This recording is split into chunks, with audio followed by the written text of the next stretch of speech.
Enjoy करने के लिए आए हैं और इसको एक मेमोरेबल बनाने के लिए आए हैं कि PSL 3 जो है बहुत अच्छे तरीके से यहाँ पर कराची में बहुत अच्छे तरीके से उसको सेलिब्रेट किया गया और अरेंज किया गया।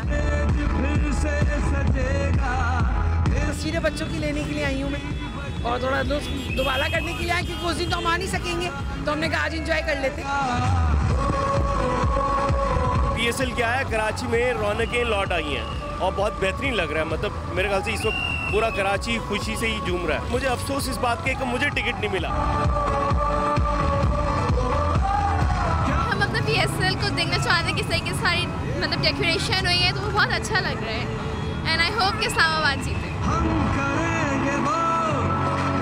अमन का पैगाम हमारी तरफ से जाएगा कि ये जो नेशन है या ये जो कौम है, ये एक स्पोर्ट्स लविंग कंट्री है, स्पोर्ट्स लविंग नेशन है।